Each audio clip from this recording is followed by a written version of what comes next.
আসসালামু আলাইকুম প্রিয় শিক্ষার্থী ভাই বোনেরা। Previous year vocabulary question solve ক্লাসে আপনাদেরকে আবারও স্বাগতম।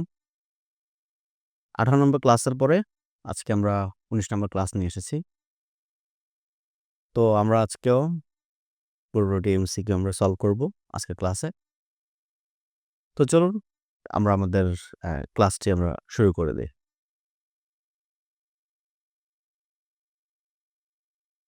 আমাদের প্রথম যে প্রশ্ন, অর্থাৎ 1 নম্বর যে প্রশ্নটি যেটি আছে যে the antonym of the word ডিসহার্টেন।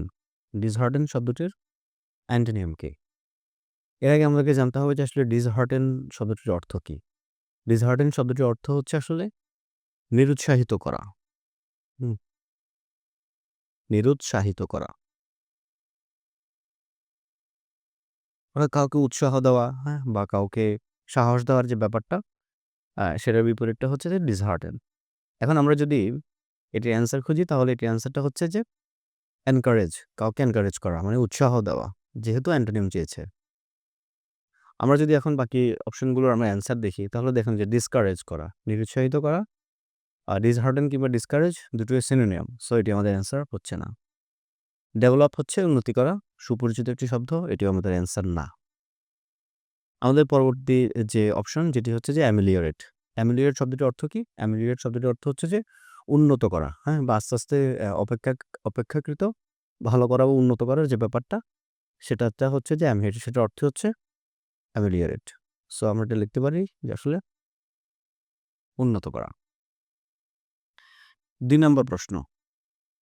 Dispute শব্দটির অ্যান্টোনিমটা কি? এখানে আবার অ্যান্টোনিম চেয়েছে। এর আগে আমাদেরকে প্রথমে জানতে হবে যে ডিসপিউট শব্দটির অর্থ কি? এটি শব্দ হচ্ছে যে কারো সাথে আমরা যে আসলে তর্ক-বিতর্ক করি আরকি। সো তাহলে আমরা লিখতে পারি যে আসলে বিতর্ক করা। হ্যাঁ? সেটি শব্দটি তাহলে অ্যান্টোনিমটা কি হবে? এটার অ্যান্টোনিমটা হবে যে অ্যাকসেপ্ট। বিতর্ক করা বা কারো সাথে কলহ করার যে ব্যাপারটা সেটা হচ্ছে আমরা অনেক সময় অনেক কিছুকে ডিনাই করি। মানে আমরা তর্ক করি একজনের সাথে। সো তার মানে কি আমরা কোনো কিছু আমরা মানছি না। তো তাহলে এটির অ্যান্সারটি তাহলে কি হবে? এটার বিতর্ক করার যে অ্যান্সারটি সেটি তাহলে এটি হচ্ছে যে ডিসপিউট। এর অ্যান্টোনিমটা হচ্ছে যে অ্যাকসেপ্ট। আমরা যদি বাকি অপশনগুলোর আ অর্থ আমরা জানতে চাই, তাহলে আমরা যেটি পাই যে সিম্পলিফাই। সিম্পলিফাই শব্দটির অর্থ হচ্ছে আসলে সরল করা আরকি। সরলীকরণের যে ব্যাপারটাকে, সেটিকে আমরা সিম্পলিফাই বলতে পারি। ফ্রাস্ট্রেট। ফ্রাস্ট্রেট শব্দের অর্থ ব্যর্থ হওয়া বা হতাশ হওয়ার যে ব্যাপারটা, সেটি যে আমরা ফ্রাস্ট্রেট ব্যবহার করে থাকি। আমরা ফ্রাস্ট্রেশন হচ্ছে আমাকে, আমি খুবই ফ্রাস্ট্রেটেড। আমরা তো সবাই জানি কম বেশি। সাইলেন্স অর্থ হচ্ছে নীরবতা বা নীরব। হুম। ৩ নম্বর প্রশ্নটি দেখি। The antonym of dissolve. Dissolve শব্দটির অ্যান্টোনিম কি? ডিসলভ শব্দটি এখানে অ্যান্টোনিম, এখানে অ্যান্সারটা হচ্ছে আসলে এক্সপোজ। অর্থাৎ একটা জিনিসকে প্রকাশ করা। তাহলে আমাদের ডিসলভ ব্যাপারটা কি? ডিসলভ এর ব্যাপারটা হচ্ছে যে আসলে অদৃশ্য হওয়া। একটা জিনিস হারিয়ে যাওয়া, হ্যাঁ? অদৃশ্য হওয়া মানে তার স্বাভাবিক অ্যা যে রূপ আছে বা স্বাভাবিক যে একটা চেহারা আছে, সেই জিনিসটা অদৃশ্য হয়ে যাওয়া। একটা রূপ থেকে আরেকটা রূপে পরিবর্তিত হওয়াটাকে আসলে আমরা কি বলি? এটাকে ডিসলভ বলে থাকি বা হারিয়ে যাওয়া বা অদৃশ্য হওয়া। তো এক্সপোজ এর ব্যাপারটা কি? সেটা হচ্ছে যে প্রকাশ পাওয়া। আমরা অনেক সময় শুনে থাকি যে আসলে ওকে এক্সপোজ করা হয়েছে, ওকে এক্সপোজ করা হয়েছে। অর্থাৎ তাকে প্রকাশ করা হয়েছে। যদিও আমাদের আসলে এক্সপোজ এর ব্যাপারটা আমরা অনেক নেগেটিভলি ইউজ করি। বাট এটার অর্থ হচ্ছে আসলে প্রকাশ পাওয়া। হিডেন মানে হচ্ছে লুকায়িত। ইজি সহজ, টাফ কঠিন। খুবই সহজ অর্থ। এগুলো একটা আমাদের অ্যান্সার না। ৪ নম্বর প্রশ্নটি দেখি। My father will discipline me for my actions. এখানে ডিসিপ্লিন বলতে আসলে কি বুঝিয়েছে? এখানে ডিসিপ্লিন বলতে বুঝিয়েছে আসলে পানিশ, রিওয়ার্ড কাউকে পুরস্কৃত করা, রিপ্রোচ অর্থাৎ কাউকে তিরস্কার করা, রিপ্রুভ সেটির অর্থ তিরস্কার করা। ঠিক আছে? সো রিপ্রোচ এবং আ রিপ্রুভ দুটোর অর্থই একই রকম। রিওয়ার্ড শব্দটি হচ্ছে কাউকে পুরস্কৃত করা। তো আ সাধারণত আ এখানে যে ডিসিপ্লিন শব্দটির এর অর্থ মূলত বোঝাচ্ছে যে আসলে পানিশ অর্থাৎ শাস্তি দেওয়া। অর্থাৎ বাবা আমাকে আমার কাজের জন্য বা আমি আসলে যা করেছি সেটার জন্য আমাকে কি করেছে? আমাকে পানিশ করেছে। এখানে মূলত সেটিই বোঝানো হচ্ছে। আমরা যদি এখন আমাদের পরবর্তী প্রশ্ন অর্থাৎ ৫ নম্বর প্রশ্নটা যদি আমরা দেখি। ডিসগাইজ মিনস, ডিসগাইজ মিন হচ্ছে যে আসলে হাইড। মানে হচ্ছে যে কি? লুকিয়ে থাকা বা লুকিয়ে রাখার যে ব্যাপারটা, সেটার জন্য আমরা আসলে কি বলি? আমরা হাইড শব্দটি ব্যবহার করে থাকি। এর আগে আমরা জানতে চাবো বা আমরা জানবো যে সেটি হচ্ছে ডিসগাইজ মিন্স কি? এটা হচ্ছে ছদ্মবেশ ধারণ করা। ছদ্মবেশ ধারণ করা। এখন ছদ্মবেশ ধারণ করলে কি আর আমাদের কি আসল রূপ থাকে? অর্থাৎ আমরা যে অ্যা বে রিয়াল যে ফেস কিংবা আমার যে রিয়াল যে এন্টিটি সেটা কি থাকে? সেটা তো থাকে না। সো যদি আমার ছদ্মবেশ ধারণ করা হয়, অর্থাৎ আমরা যদি আমাদের রিয়াল ফেসটাকে আমরা লুকিয়ে ফেলি, তার মানে এটা কি বোঝাচ্ছে? সেটা হচ্ছে এটা লুকানো বোঝাচ্ছে। ঠিক আছে? ডিস্টার্ব করা, কাউকে বিরক্ত করা, এটা আমাদের অ্যান্সার না। মিসট্রাস্ট হচ্ছে কি? কাউকে বিশ্বাস না করা। ডিস্টার্ব করা হচ্ছে বিরক্ত করা। আচ্ছা যাই হোক। অ্যানয় হচ্ছে কি? রাগান্বিত।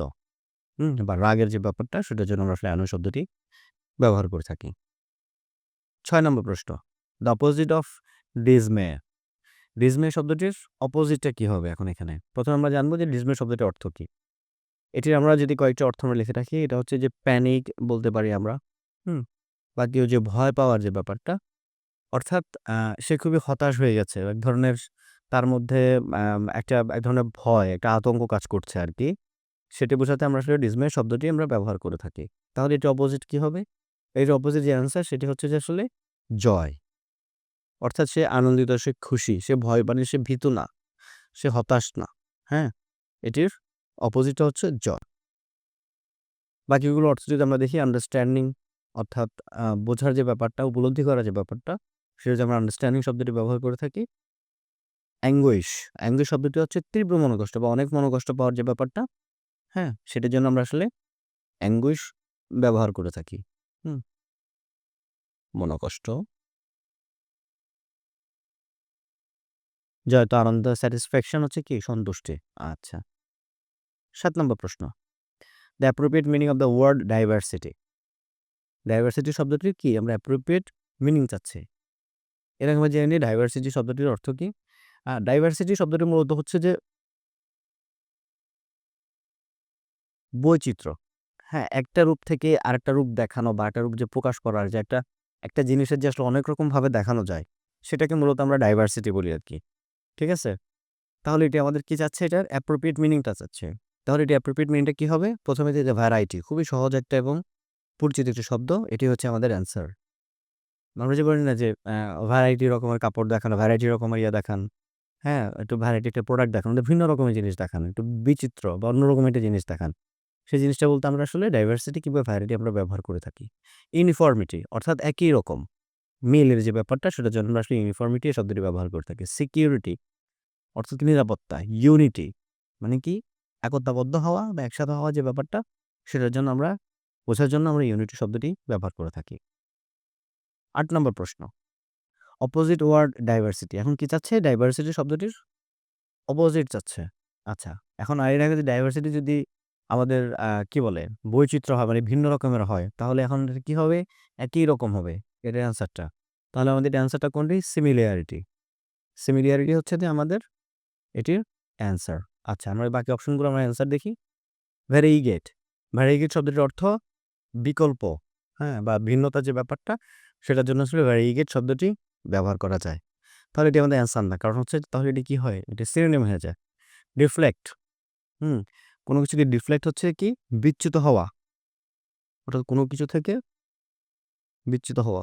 বিচ্যুত হওয়া মানে কি? মানে বাদ পড়ে যাওয়া বা ছুটে চলে আসা যে ব্যাপারটা, সেটার জন্য ডিফ্লেক্ট ব্যবহার করে থাকি। ভ্যারিয়েশন, ভিন্নতা, বিভিন্নতা। হুম? তাহলে এটা কি হয়? সিনোনিম হয়ে যাবে। আমরা যদি ভ্যারিয়েশনটাকে ধরতে যাই, তাহলে ভ্যারিয়েশনটা আমাদের অ্যান্সার না। পরবর্তী প্রশ্ন আবারও ডাইভার্সিটি নিয়ে। এখানে বলা হচ্ছে যে ডাইভার্সিফাই। ডাইভার্সিফাই শব্দটির অর্থ কি? ডাইভার্সিফাই শব্দটির অর্থ হচ্ছে একই রকম মানে ভিন্নতা বা বিচিত্রতা যে ব্যাপারটা, বিচিত্র একটা জিনিসকে বিচিত্রভাবে উপস্থাপন করার যে ব্যাপারটা, সেটাকে আসলে আমরা ডাইভার্সিফাই বলে থাকি। এটি মিনস হচ্ছে যে ব্রাঞ্চ আউট। ওকে? সো ব্রাঞ্চের শব্দটা হচ্ছে যে নতুন শাখা খোলা বা নতুন দিকে আসলে কার্যক্রমকে প্রসারিত ব্যাপারটা। মানে এটাকে আসলে অনেক বৈচিত্র্য না। সেই জিনিসটার অর্থ হচ্ছে যে আসলে ব্রাঞ্চ আউট। অর্থাৎ খ নম্বর প্রশ্ন খ নম্বর যে শব্দটি সেটা হচ্ছে কন্ট্রাক্ট। অর্থ কি? চুক্তি। কন্টিনিউ মানে হচ্ছে চালিয়ে যাওয়া, হ্যাঁ? স্টপ বন্ধ, ডিভাইন মানে ঐশ্বরিক। সৌন্দর্যের প্রকাশ ক্ষেত্রে আমরা আসলে এই শব্দটি ব্যবহার করে থাকি। ঐশ্বরিক। আচ্ছা। 10 নম্বর প্রশ্নটি আমরা দেখি এখন। The term disinter is same as কি? ডিসইন্টার শব্দটির সেম অ্যাজ অর্থাৎ এর অর্থ যাচ্ছে, এর অর্থ হচ্ছে যে আনআর্থ। তো এটির অর্থটা কি? এটির অর্থ হচ্ছে আসলে একটা জিনিসকে আবিষ্কার করা। হ্যাঁ? আমরা যে বলি না যে বা বা মানে এটাকে বের করে আনো। যেখানে থাকুক না কেন, হ্যাঁ? মাটির নিচে থাকলে মাটির নিচ থেকে এটাকে বের করে আনো। এই জিনিসটা বোঝাতে আসলে অর্থাৎ মাটি খুঁড়ে বের করে আনা যে ব্যাপারটা, সেটার জন্য আমরা আসলে ডিসইন্টার শব্দটি আমরা ব্যবহার করে থাকি। এটি এবং আনআর্থ দুটোই একই রকম। অর্থ একই বোঝায় আরকি। ওকে? বাড়ি। বাড়ি শব্দটির অর্থ কি? কবর দেওয়া। কবর দেওয়া। বিফল। বিফল হলো বোকা বানানো। বোকা ওকে, বোকা বানানো। ডিসগাইজ আমরা এর আগেও দেখেছি। এটার অর্থ ছদ্মবেশ ধারণ করা। এটার অর্থ এখনো লিখলাম না। আমরা এর আগে যেহেতু লিখেছি সেখান থেকে আপনারা আশা করি একটু দেখে নিবেন। আচ্ছা, পরবর্তী যে প্রশ্ন সেটি হচ্ছে যে হুম, ডিভাইসিভ। ডিভাইসিভ শব্দের অর্থ কি? ভাগ করা যে ব্যাপারটা বিভেদকারী কিংবা কি বলে বিভেদ সৃষ্টিকারী। সহজ করে একটু লিখি যে বিভেদকারী অর্থাৎ বিভেদ তৈরি করে যেটি বিভেদকারী অর্থাৎ বিভেদ সৃষ্টি করে মানে এক ধরনের ভাঙন তৈরি করে যে ব্যাপারটা আরকি পার্থক্য তৈরি করে সেটাকে আমরা কি বলতে পারি? ডিভাইসিভ বলতে পারি। আচ্ছা, এটা তাহলে এটা কি হবে? এটা আমরা অ্যান্সার চেয়েছি। তার মানে কি যেটা ভাগ করে তাহলে আমাদের এটা অ্যান্সারটা কি হবে এখন অনেকটা একত্রীকরণ। ঠিক আছে? তাহলে আমাদের একত্রীকরণ বলতে আমরা এখানে ইউনিফাইং বোঝাই। মানে ইউনিফাই অর্থাৎ ওকে, ইউনিফাই। ইউনিটির আমরা এর আগে মনে হয় লিখেছিলাম। ইউনিটি শব্দটা কিরকম সেটা হচ্ছে অনেকটা এখানে হচ্ছে ইউনিফাইং বোঝায়। মাল্টিপ্লাই মানে হচ্ছে যে গুণ কিন্তু এটার আরেকটা অর্থ হচ্ছে যে আসলে বৃদ্ধি করা। আমরা গুণের মাধ্যমে দেখি কি বৃদ্ধি হয় অনেক বেশি, হ্যাঁ? সো তাহলে মাল্টিপ্লাই হচ্ছে সংখ্যা বৃদ্ধিকারক আরকি। পরেরটা হচ্ছে কি ডেরিসিভ। ডেরিসিভ শব্দটা উপহাসমূলক। হুম? টিটকারিমূলক আরকি। ঠাট্টামূলক, উপহাসমূলক। টিটকারিকে দেখা যায় না? সো আমরা লিখতে পারি উপহাসমূলক। পরবর্তী শব্দ হচ্ছে কি ফোরসেইং। ফোরসেইং হচ্ছে দূরদর্শী। ফোরসেইং শব্দটা হচ্ছে দূরদর্শী। ১২ নম্বর প্রশ্ন। ডিসট্যান্ট। ডিসট্যান্সের থেকে আমরা এখানে ধারণা করতে পারি যে শব্দটি হচ্ছে কি এখানে ডিসট্যান্ট। ডিসট্যান্ট মানে কি দূরের। বোঝাতে আমরা এই ডিসট্যান্ট শব্দটি ব্যবহার করে থাকি। এটির সিনোনিম হচ্ছে রিমোট। নিয়ারবাই মানে হচ্ছে নিকটে। অফশোর হচ্ছে যে কি সমুদ্রের কাছাকাছি বলতে সমুদ্র মানে সমুদ্র তীর হতে একটু দূরে সেটাকে আমরা অফশোর বলে থাকি। অ্যাব্রোড। অ্যাব্রোড মানে কি বিদেশ। এগুলো আমাদের একটি অ্যান্সার না। ১৩ নম্বর প্রশ্ন দ্য অ্যান্টোনিম অফ দ্য ডিভালজ। ডিভালজ শব্দটির অ্যান্টোনিমটা কি? তাহলে আমরা জেনে নিই ডিভালজ শব্দটির অর্থ কি? ডিভালজ শব্দটির অর্থ হচ্ছে উদ্ঘাটন করা অথবা কি ফাঁস করা। একটা জিনিসকে উদ্ঘাটন করার মধ্যে আমরা ডিভালজ ব্যবহার করে থাকি। আচ্ছা, তো এটির তাহলে কি চাচ্ছে? অ্যান্টোনিম চাচ্ছে। এটির অ্যান্টোনিমটা তাহলে কি হবে? কনসিল মানে লুকায়া রাখা। হ্যাঁ? আর একটা হচ্ছে উদ্ঘাটন করা। এখানে যে ফাঁস করা বলতে তো কনসিল তাহলে লুকাইতে হবে। ঠিক আছে? রিভিল মানে হচ্ছে কি? রিভিল শব্দটির অর্থ কি? মুক্ত করা। হ্যাঁ? সো এটি আমাদের অ্যান্সার না। রিপ্রিম্যান্ড এবং অ্যাডমনিশ এই দুটোর অর্থ হচ্ছে যে আসলে তিরস্কার করা বলতে দুটোর অর্থ একই রকম।